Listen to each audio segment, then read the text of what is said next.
محفل جو سجائی گئی ہے یہ پاک روح کے وسیلے سے سب کچھ ہو رہا ہے. ہم اپنے زور اپنی طاقت سے کچھ نہیں کر سکتے جب تک خدا ہمارے ساتھ. عظیم الشان خدا رحمتوں کے بانی سلامتی کے شہزادے تیرا شکر تیری ہمت تیری تعریف ہو.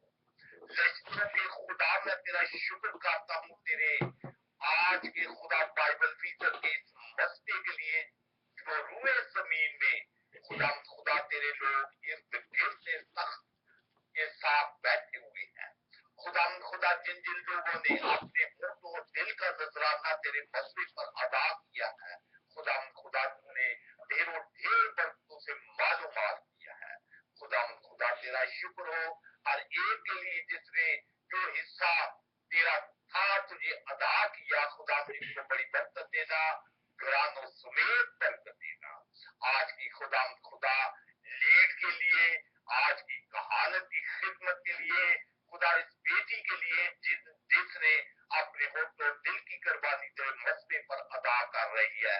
خدا تو اپنے پاک روح سے لبرا بھر دیا. تیرا شکر ہو خدا اپنی بندی کو عقل دلائی سمجھ سے خدا استعمال کر رہا ہے. اسی طرح خدا احباب اگلے حصے میں بھی خدا تم اپنے لوگوں کی مدد کرنا. خدا تیرے خادم کو ابھی سے تیرے پاک روح کے سپرد کرتا ہوں جو آج تیری آواز لے کر تیرے مسئلے پر آئے تو خدا اس کو پیچھے کر خود آگے ہو تاکہ خدا تیری آواز لوگوں تک پہنچے اور لوگ اس کلام کو سن کر سو نہ پھٹ جائیں. خدا تیرا نام روئے زمین پہ عزت اور جلال پائے. اسی طرح اپنے پاک نام کی خاطر خدا ہمیں سننے والے کان عطا فرما تاکہ ہم تیرے کلام کو سن سکیں. خدا تیرا شکر ہو ہر بات کے لیے جس میں تو اپنے پاک روح کو نازل کیا اور خدا اپنے پاک روح کے وسیلے سے ہم سب کو مسا کیا. روئے زمین میں تیرا نام عزت اور جلال پائے. یہ سب کچھ مانگ لیتا ہوں تیرے بیٹے یسوع مسیح کے نام سے سن اور بخش دے. آمین. تھینک یو بیٹا. آپ کو بڑی برکت دے. God bless you. اور جتنے بھی گیت گائے ہیں تو خداوند آپ کو بڑی برکت دے. آمین. ہم ڈاکٹر جان جوزف کو ویلکم کرتے ہیں. Welcome doctor John Joseph. God bless you. And ہم آپ کے کلام سننے کے لیے تیار ہیں تو پلیز آپ اپنا مائک کو میوٹ کریں اور ہمیں پاک کلام سنائیں. آمین آمین. سب سے پہلے بتاتا چلوں بیٹے میرا نام جوزف جان ہے. میں چاہتا ہوں کہ مجھے میرے نام سے پکارا جائے. خداوند کی تعریف خداوند کی حمد اور خداوند کی ستائش ہو. خداوند آسمانی باپ اپنے آپ کو آپ کے حوالے کرتا ہوں. میرے ہونٹوں کا زما میری زبان جو بند ہے اس کو خداوند اپنی پاک روح میں بھرنا تاکہ وہ کھل جائے. میرے ہونٹ خداوند ان کی تمام رکھوالی آپ کے ہاتھوں میں ہے. اپنا کلام بخش تاکہ ہم سب ایک ہو کر اس سے سیر ہوں اور قدرت کے ساتھ تیرے اس روح میں پھیل جائیں جبکہ نہ ہم میں کوئی چھوٹا ہو نہ کوئی بڑا ہو. یسوع نام سے مانگتا اور پا لیتا ہوں. آمین آمین. بیٹو جیسا آپ جانتے ہیں بھائیوں بہنوں اور بچوں آپ جیسا جانتے ہو کہ ہم پہلا کرنتھیوں دیکھ رہے ہیں جبکہ ہم نے نئے عہد نامے میں سے گاسپل سے شروع نہیں کیا بلکہ اعمال سے شروع کیا تاکہ ہم اپنے اعمالوں کو دیکھیں.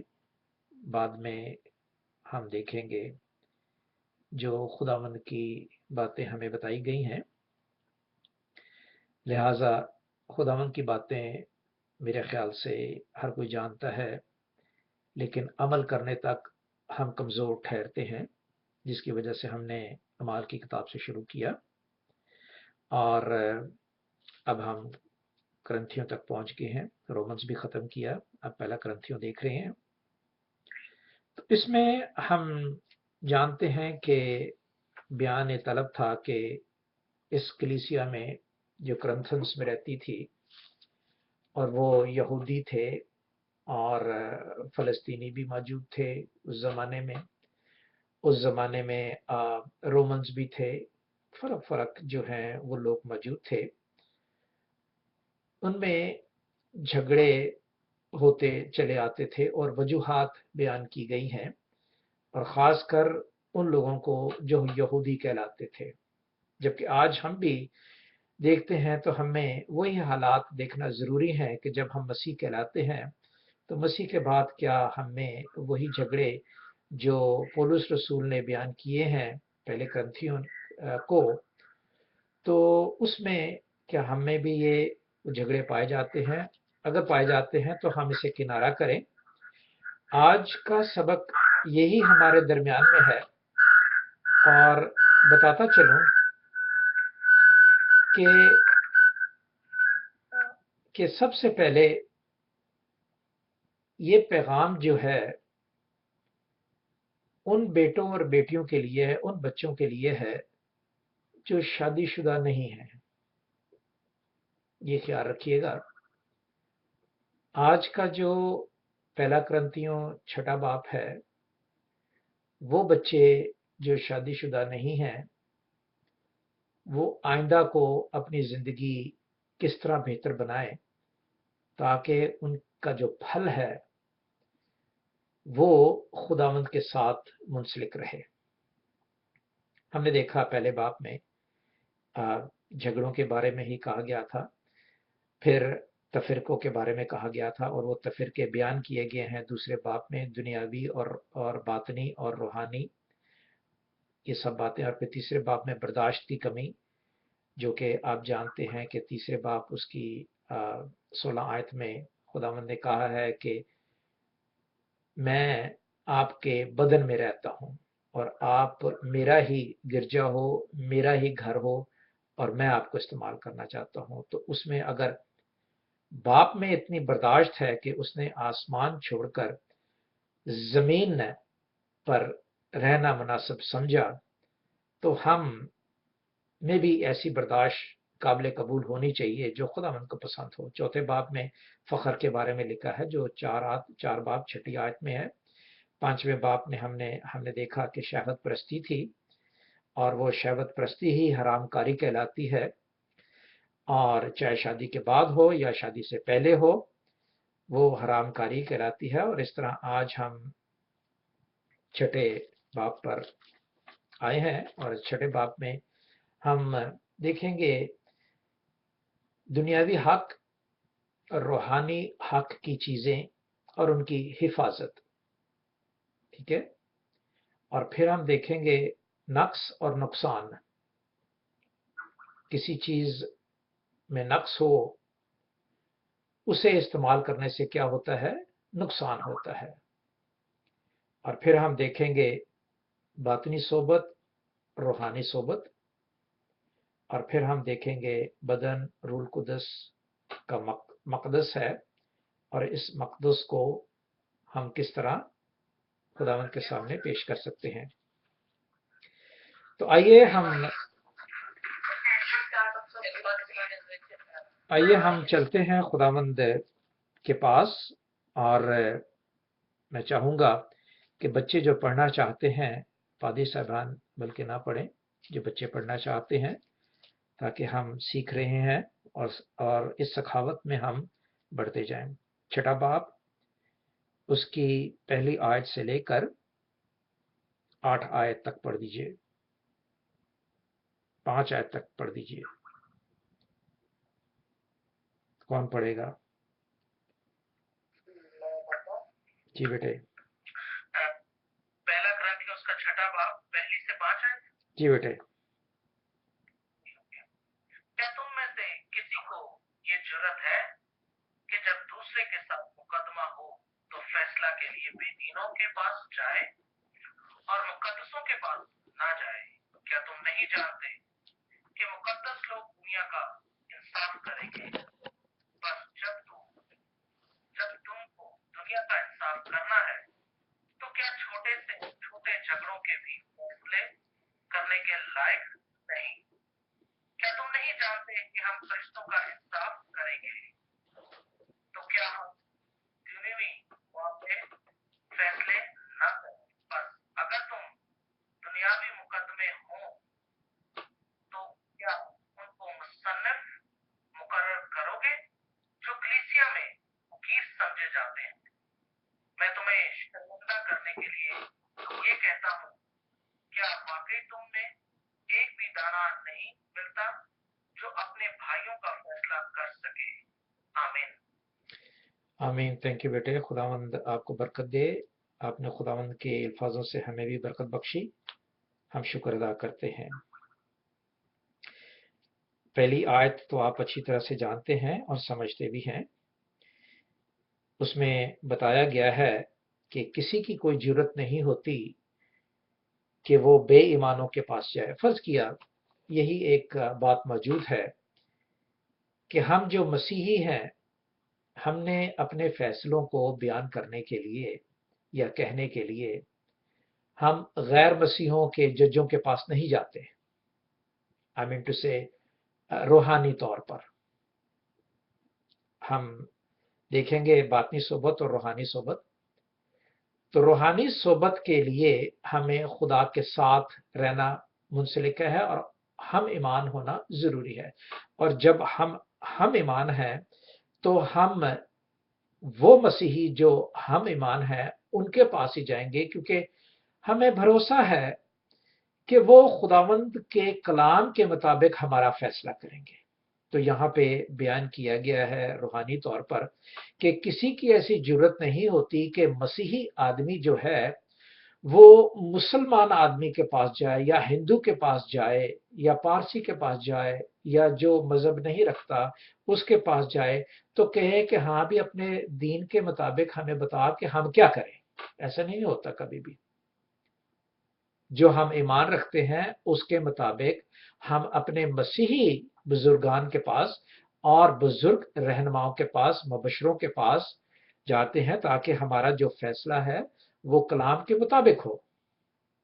तो इसमें जुर्रत की बात की गई है कि हमारा जब फैसला खुदावंद करता है तो हमें इस तरह जुर्रत होनी चाहिए कि हम खुदावंद के पास आएं और खुदावंद से मांगे और बेदीनों के पास ना जाएं। और फिर आगे बयान किया गया है कि मुकद्दस लोग ही जो हैं वो अपनी कलीसिया की रखवाली और फैसला करने के काबिल हैं। और इसमें बयान किया गया है और बताया गया है कि क्या मुकद्दस लोग जो हैं वो इस दुनिया का इंसाफ ना करेंगे। अब दुनिया का इंसाफ किस तरह, क्योंकि वो दुनियावी नजर से तो बहुत बेहतर होंगे या हैं, लेकिन रूहानी नजर से वो बेहतर नहीं है जो खुदा को कबूल है।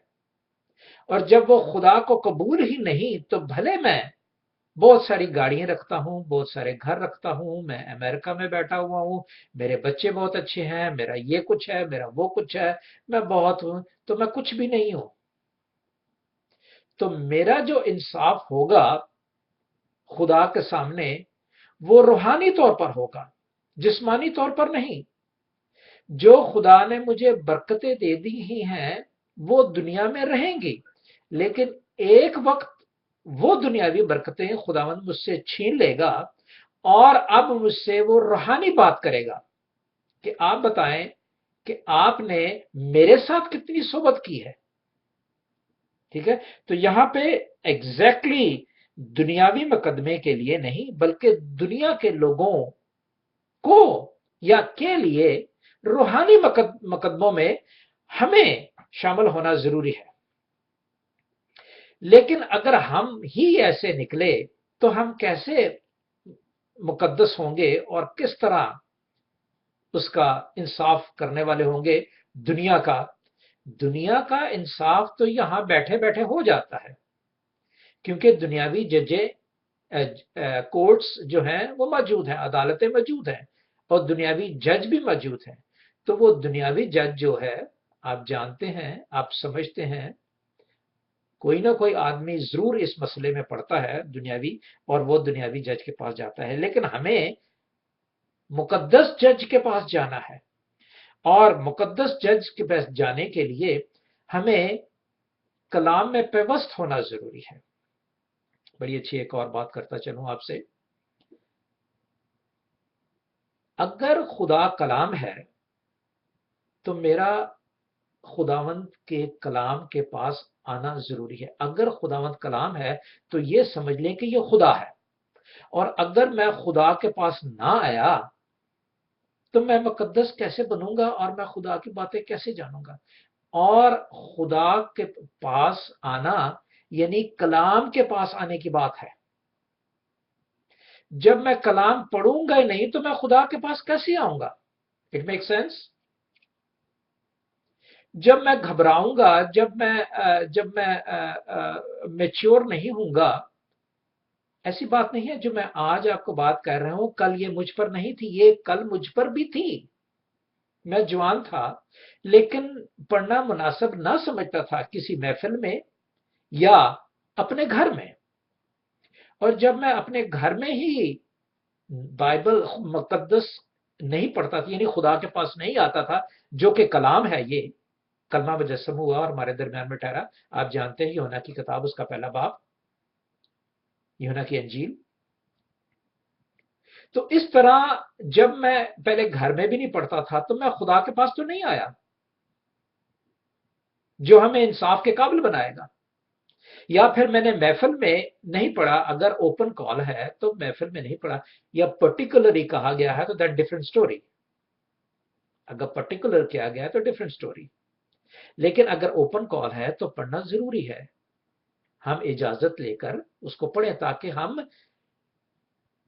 اس کے الفاظ پر نہیں جاتے جو کہا گیا، جس نے کہا گیا ہے پڑھنے کے لیے۔ ہم خدا کے پاس آتے ہیں، ہم خدا سے کلام کر رہے ہیں، جو پڑھتا ہے وہ خداوند سے کلام کرتا ہے۔ تو یہاں پہ وہ مقدس ان لوگوں کو بنا دیتا ہے جو دنیا کا انصاف کریں گے، اور جب وہ دنیا کا انصاف کریں گے تو نہ کوئی چھوٹا نہ کوئی بڑا، اور ان کے فصیل ان کو ریفائن کرنے کے لیے فیصلہ جو ہوگا، جسٹیفیکیشن جو ہوگی وہ برابر کی ہوگی۔ اب یہ بتاتا چلوں کہ جسٹیفیکیشن جو ہے وہ پہچان سے ہوتی ہے، اور حکم لاگو کرنا اور کسی کو برا کہنا یہ ہمارے درمیان میں ججمنٹ ہوتی ہے۔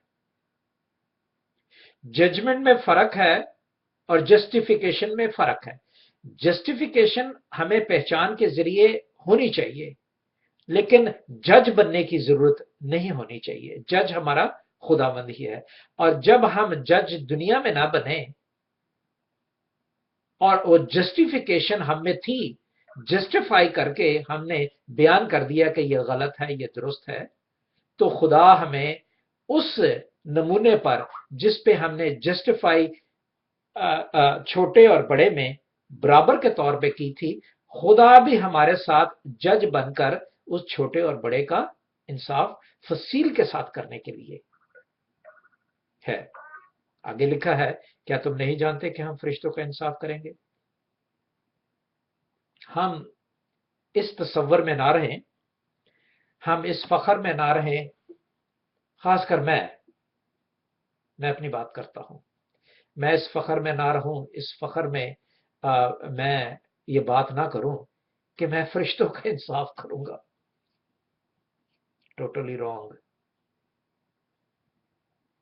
یہ بات بالکل ٹوٹلی رانگ ہے، اور یہ بات ٹوٹلی صحیح کون سی ہے؟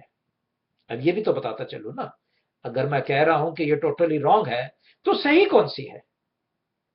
تو پھر ٹیچنگ کا پتہ چلتا ہے کہ ہاں کہ اب یہ ٹیچنگ ہے۔ صحیح یہ ہے بھائیوں کہ وہ فرشتے جو ابلیس کے ہیں، وہ فرشتے جو خدا کے ہیں، ہم تو اس وقت خدا کے فرشتوں کی مانند ہوں گے،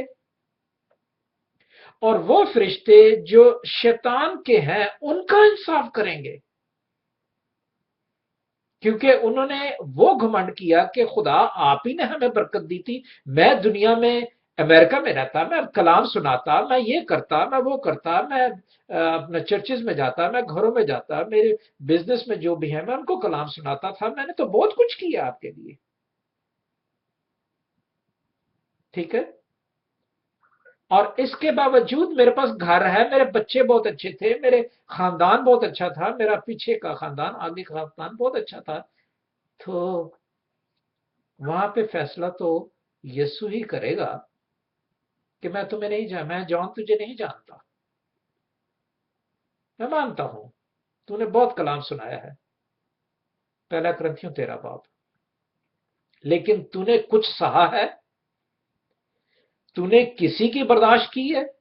نہیں کی۔ میں نے آسمان چھوڑ کر زمین پر آیا اور تیری برداشت کی، اور تیری دنیا کی برداشت کی جس میں تو بڑا پاٹے خان تھا، تو ان فرشتوں کا انصاف کریں گے ہم جو پاٹے خان بنے ہوئے ہیں اور جو نہیں جانتے کہ وہ بشارت جو کرتے ہیں وہ ابلیس کی کرتے ہیں۔ کیوں؟ ابلیس ہی فخر کا ایک باعث ہے۔ یسوع نے ہمارے پاؤں دھوئے ہیں اور اس نے یہی کہا ہے کہ جو آدمی بڑا بننا چاہے وہ پہلے چھوٹا بنے۔ تو یہ بات دنیاوی طور پر ہمارے پاس موجود ہے، اور ہم یہ نہ سوچ لیں کہ ہم خدا کی محفل میں فرشتوں کا انصاف کریں گے۔ ہاں ضرور کریں گے، لیکن اس وقت ہمیں صحبت کس کے ساتھ رکھنی ہے؟ کلام کے ساتھ جو خدا ہے۔ کلام خدا ہے، جس کے گھر میں کلام آیا اس کے گھر میں خدا آیا۔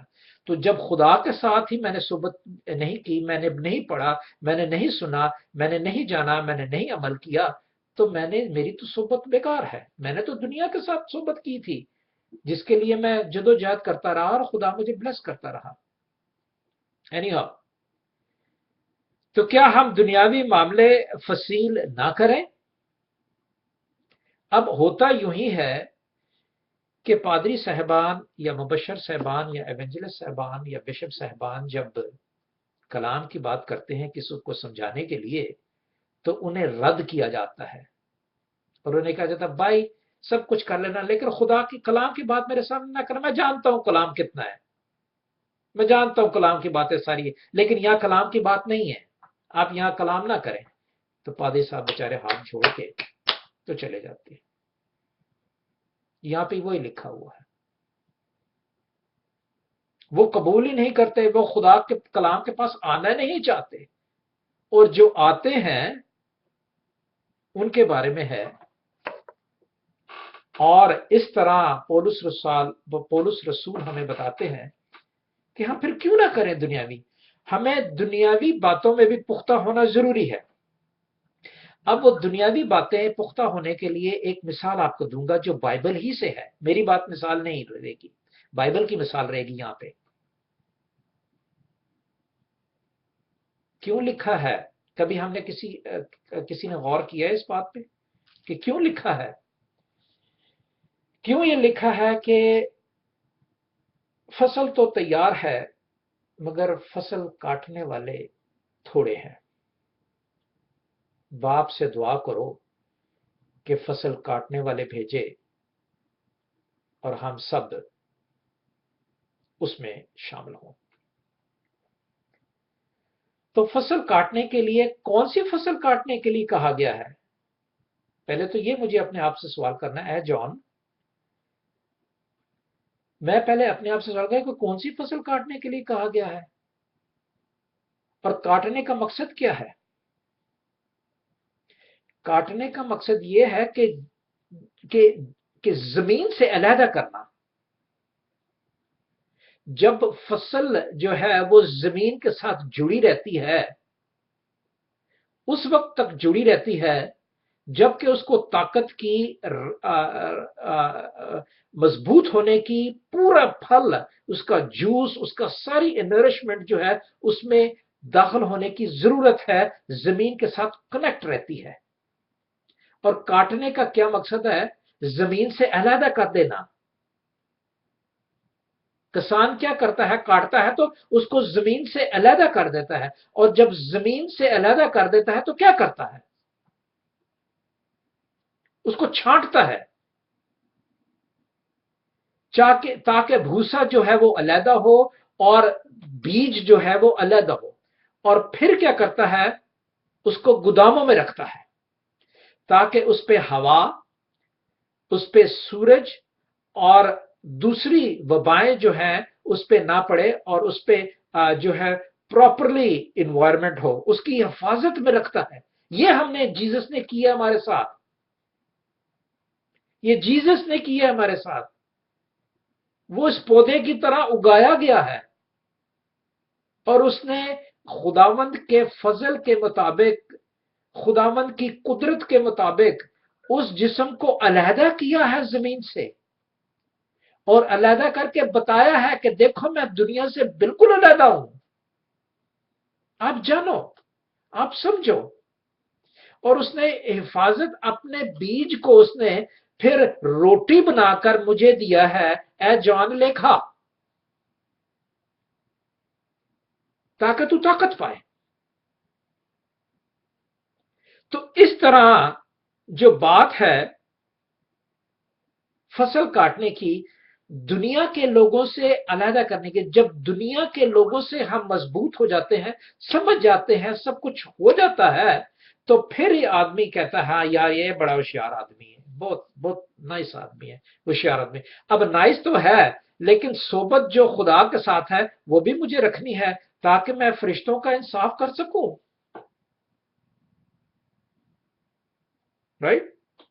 تو اس طرح ہم وہ الفاظ کو جو خداوند نے کہا ہے کہ فصل تو بڑھ چکی ہے، مضبوط ہو گئے ہیں لوگ، دنیاوی طور پر مضبوط ہو گئے ہیں لوگ۔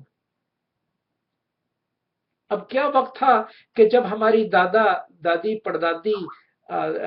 پردادا جو ہیں وہ ہمیں بلاتے تھے کہ آؤ بیٹو ہمیں ذرا یہ خط پڑھ کے بتا دو، اور ان کے جو پڑھے لکھے تھے بہن بھائی یا جو بھی، وہ ان کو خط پڑھ کے بتاتے تھے۔ آج تو ایسی کوئی بات نہیں ہے، آج تو ہمارے درمیان میں ایسی کوئی بات نہیں ہے کہ کوئی ہمیں خط پڑھ کے بتائے۔ ہم تو کمپیوٹر پڑھ لیتے ہیں، اب کمپیوٹر کو ٹھیک کر لیتے ہیں، تو کتاب کو تو پڑھنے میں کوئی مشکل نہیں ہے نا۔ تو کتاب کو ہم باپ کے ساتھ جڑیں گے، کلام کے ساتھ جڑیں گے، تو پھر ہی کاٹنے والے ہوں گے نا۔ دنیا سے خدا کا جو بیج ہے، خداوند کے جو لوگ ہیں، اس کے وسیلے سے، اس کے بیج کے وسیلے سے زمین سے علیحدہ کریں گے۔ پودا کیا ہے؟ خدا کا ایک بچہ ہے، ہم ہیں پودے جو بیج رکھتے ہیں، جو خداوند کا کلام رکھتے ہیں، اور اگر اس پودے میں خداوند کا کلام نہ ہوا، بیج نہ ہوا وہ تو بیج لگنے سے پہلے سے ہی۔ اور کیوں لکھا ہے؟ بڑی باتیں ہیں، کلام کی باتیں میں بتا رہا ہوں آپ کو۔ میں آپ کو کلام کے، میں اپنے کو قصے نہیں بتاؤں گا آپ کو۔ کلام کی بات میں یہ لکھا ہوا کہ بڑھنے دو۔ کسی شخص نے آ کے کہا کہ وہ کسی نے گندے کڑوے بیج بھی ڈال دیے ہیں، خدا نے کہا نہیں بڑھنے دو۔ اب بڑھنے سے ہمیں کس طرح پتہ چلتا ہے؟ یہ کبھی میں نے اپنے آپ سے سوال کیا؟ یہ اگر میں نے اپنے سوال کیا تو خداوند ضرور آپ کو جواب دے گا، مجھے جواب دے گا، سوری۔ کیوں؟ میں کلام پڑھ رہا ہوں۔ جواب یہ ہے کہ بڑھنے دو، کیونکہ پھول فرق ہوتا ہے اچھے بیج کا اور کڑوے بیج کے، جنگلی پودے کے جو پھول ہوتا ہے اس میں، اور پالتو پودے کا جو پھول ہوتا ہے وہ فرق ہوتا ہے۔ حالانکہ اسی پھول کو جو جنگل میں ہے اس کو خدا نے اگایا ہے، اور جو کھیتی باڑی میں اگتا ہے یا باغوں میں اگتا ہے وہ فرق ہوتا ہے۔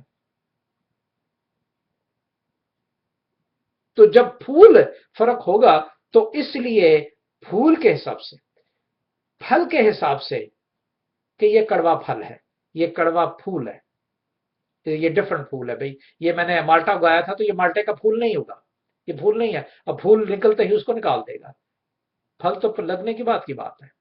وہ تو ظاہر ہے کہ کھائے گا تو مطلب कड़वा लगेगा, और जब हम दूसरों के पास, अगर मैं पौधा हूं मेरा फल गलत है तो दूसरों के पास जाएगा तो वो भी उसको रिजेक्ट करेंगे। तो ये बातें हैं जो हमारे अंदर। बस अगर तुम में दुनियावी मुकदमे हो तो क्या उनके मुनसिफ मुकर्रर करोगे जो कलीसिया में हकीर समझे गए हैं, जो मैं बता चुका हूं। अगर हमें खुदावंद के कलाम के मुताबिक खुदावंद के साथ नहीं जुड़े तो हम उन लोगों को जो मुकद्दस कहलाते हैं, पादरी साहबान हैं या दूसरे हैं, उनको हम कहेंगे भाई आप हमारा फैसला नहीं करो। हालांकि ये रूहानी फैसला है, इसमें हमें जज के पास जाने की जरूरत नहीं।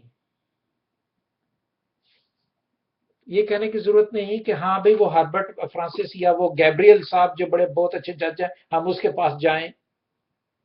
अब गैब्रियल जज को पता नहीं है कि कलाम क्या होता है। मैंने ये देखा है, बहुत से डॉक्टर को देखा है, कलाम के बारे नहीं पता।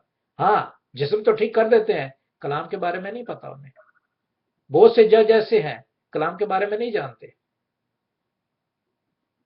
बहरहाल कलीसिया में हकीर समझाता है, मैं तुम्हें शर्मिंदा करने के लिए नहीं कहता है, क्या वाकई तुम में एक भी दना नहीं मिलता जो अपने भाइयों का फैसला कर सके?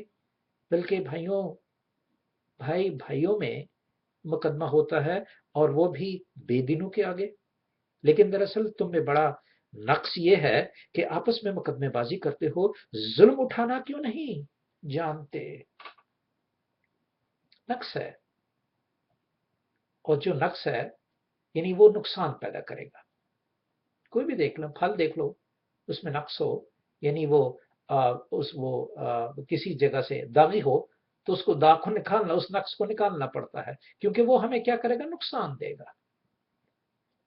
और जब मेरे पास 3 मिनट है, जब वो नुकसान देगा तो जाहिर है मैं अपना नुकसान उठाना नहीं जानता। और अगर मैं समझता हूं कि कलाम पढ़ने से मेरा नुकसान है, ठीक है, तो मैं कलाम नहीं पढ़ता। लेकिन अगर मैं समझता हूं कि ये कलाम वो कलाम नहीं जो दागी है, ये कलाम सच्चा है, इसके पढ़ने से मुझे नुकसान नहीं होगा।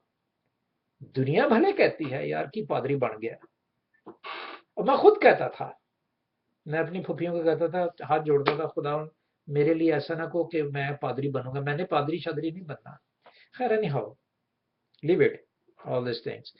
बल्कि भाइयों भाई में मुकदमे होते हैं और बेदीनों के आगे। दरअसल तुम में बड़ा नक्स ये है कि आपस में मुकदमेबाजी करते हो, जुल्म उठाना क्यों नहीं बेहतर जानते, अपना नुकसान क्यों नहीं कबूल करते, बल्कि तुम ही जुल्म करते और नुकसान पहुंचाते हो, और वो भी भाइयों को। क्या तुम नहीं जानते कि बदकार खुदा की बादशाही के वारिस ना होंगे? अब ये खास बात आती है उन बेटे बेटियों के लिए जो मोहब्बत का दावा करते हैं और नहीं जानते कि मोहब्बत क्या है, और गैर मज़ाहब में शादी कर लेती हैं। मैंने आपसे शुरू में कहा था, ये पैगाम जो है वो गैर शादीशुदा बेटे और बेटियों के लिए है, जो मुसलमानों से या हिंदुओं से शादी कर लेती, या मुसलमान क्रिश्चियनों से या हिंदुओं से शादी कर लेता है या कर लेती है। दोनों ही रॉन्ग है। उसका क्या हाल होता है? उसके बच्चे कंफ्यूज होते हैं। खुदावन तो 3rd जनरेशन तक आपके साथ जाना चाहता था, लेकिन उसके बच्चे देखें वो कंफ्यूज रहते हैं, वो उस तरफ खींचता है, वो उस तरफ खींचता है, टोटली रॉन्ग। मैं आपको इसलिए बता रहा हूं कि ये उस फैसले से जो मोहब्बत जाहिर की, नहीं नहीं मुझे तो मोहब्बत हो गई है, मैंने तो करनी इसी के साथ है, और वो मोहब्बत जो है वो नुकसान बन जाती है। और वो नुकसान किसको होता है? आप दोनों को। मुझे नक्स नहीं, मैंने अगर किसी गैर मजहब से, तो मुझे कुछ नहीं हुआ, लेकिन मेरे बच्चों को बहुत नुकसान हुआ। वो बाप का प्यार भूल गया, वो माँ का प्यार, माँ की तालीम भूल गया, बाप की तरबियत भूल गया कि उसने क्या करना है। ये है नुकसान। तो जब हम उस नुकसान को ढूंढ लेते हैं, उस नुकसान की बर्दाश्त नहीं करना चाहते जो हमें बता रहा है ऑलरेडी कि इट्स टोटली रॉन्ग, उस वक्त तो कहते हैं खैर है, कोई बात नहीं, आप अपना रखें, मैं अपना रखूंगा। उस वक्त तो आप कबूल कर लेते हो, उस नुकसान को आप कबूल कर लेते हो, और जब वो नुकसान होता तो फिर वो नहीं उठाना चाहते। That what he is saying now. और वो क्या होता है आगे उसने गैर मजहब के लोग, गैर मसीहों के बारे में लिखा है। मेरा टाइम हो गया, 1 मिनट और लूंगा आपका। क्या होता है 9वीं आयत से अगर 11वीं आयत तक हम देख लें, लिखा है वो फरेबी होते हैं, वो फरेबी होते हैं, ठीक है। वो क्या होते हैं, हरामकार होते हैं। जो गैर मसीह होते हैं वो फरेबी होते हैं, फरेब करते हैं। और गैर मसीहों की बात कर रहा हूं मैं, आगे फिर मैं बताऊं, आगे हम देखेंगे खुदा के कलाम से। हरामकार होते हैं गैर मसीह, ठीक है। बुतप्रस्त होते हैं गैर मसीह, ज़नाकार होते हैं गैर मसीह, अयाश होते हैं गैर मसीह, लौंडेबाज होते हैं गैर मसीह, चोर होते हैं गैर मसीह, लालची होते हैं, शराबी होते हैं, गालियां बकने वाले होते हैं, जुल्म करने वाले होते हैं। और बाज लिखा है मसीह भी ऐसे ही हैं। लिखा हुआ है, और बाज तुम में ऐसे भी थे, मगर तुम खुदावंद यीशु मसीह के नाम के वसीले से और खुदावंद की रूह से धुल गए और पाक साफ हुए और रासबाज ठहरे थे। और ये भी मैं दावे से नहीं कह सकता, आई एम सो सॉरी, कि अभी भी हैं, लेकिन मुझे किसी को कहने की जरूरत नहीं है। मुझे अपने आप को मैं था, मैं कौन था, मैं फरेबी भी था, मैं हरामकार भी था, मैं बुतप्रस्त भी था, मैं अयाशी भी था, आगे जो कुछ भी है सब कुछ है। लेकिन खुदावंद यीशु के नाम के वसीला से मैं उसमें दाखिल हो गया हूं। क्यों दाखिल हुआ कि ये मेरी चाहत थी कि मैं कलाम मुकद्दस को पढ़ूं। खुदावंद ने मेरी चाहत को बदल डाला और अपनी चाहत बना दिया। और जब अपनी चाहत बन जाती है तो उसकी चाहत आपके सामने पेश की जा रही है। ये मेरी चाहत नहीं पेश की जा रही कि मैं बड़ा कलाम खुदावंद का सुनाने वाला और बड़े भेद रखने वाला आदमी हूं। नहीं, ये खुदावंद ने भेद खोलते हैं, ये खुदावंद के भेद हैं जो हमारे दरमियान में मौजूद है। तो लिखा है, क्या लिखा है कि तुम नहीं जानते कि बदकार खुदा की बादशाही के वारिस ना होंगे। और वो कौन है, वो गैर मसीही है। और अगर मसीही भी वैसे हो गए तो फिर वो भी नहीं दाखिल होंगे। ये भी देख लें आप, ये भी मैं देखता जाऊं कि अगर मसीह भी वैसे हो गए तो वो भी नहीं दाखिल होंगे। क्यों? क्योंकि उनमें ये सब चीजें पाई जाती हैं जो लिखा है, ना तो चोर जाएगा, ना लालची जाएगा, ना जनाकार जाएगा, ना बुतप्रस्त जाएगा, ना शराबी जाएगा, ना गालियां बकने वाला जाएगा, 2-2 मिनट पे गालियां देते हैं, 2-2 मिनट पे गालियां देते हैं, ना वो जाएगा, ना जुल्म करने वाला जाएगा, कत्ल करते हैं, मारते हैं शेखी से कि हम खुदावंद के लिए मार रहे हैं, जुल्म करने वाले कोई भी नहीं जाएगा। और अगर हम करते थे पहले तो अब मसीह के, क्यों? इसलिए कि हम खुदावंद के साथ जुड़ गए हैं। जुड़ना सिर्फ हम कलाम के साथ है। कलाम के साथ जुड़ेंगे तो खुदा के साथ जुड़ेंगे, कलाम के साथ नहीं जुड़ेंगे। अगर कलाम मेरे घर में नहीं आया तो समझ लो मेरे घर में खुदा नहीं आया। और मेरा घर ये 4 दीवारी है, खुदा का घर मेरा अंदर है। और अगर मेरे अंदर ये कलाम नहीं आया तो समझ लो मैं खुदावंद का मकदस नहीं हूं। अब ये शेखी ना मैं मारूं कि खुदावंद का कलाम का मकसद किस तरह होगा। वजह भी ये है, किस वसीला भी ये है, सारा कुछ फसील होना भी यही है। अगर मैं खुदावंद का कलाम रोज बरोज चाहे 1 मिनट पढ़ूं, चाहे 2 मिनट पढ़ूं, चाहे 10 मिनट पढ़ूं, और जब ये मैसेज दिया जाए, कोई भी पास्टर मैसेज है, और उसकी तस्दीक करो, ये बात है। खुदावंद हमें बताएगा, खुदावंद मुझे बताएगा। खुदावंद हमारे साथ हो और खुदावंद हमें इस कलाम के वसीले से आजाद करे उस शैतान से जो हमें आसानी से बरगरा लेता है। आमीन।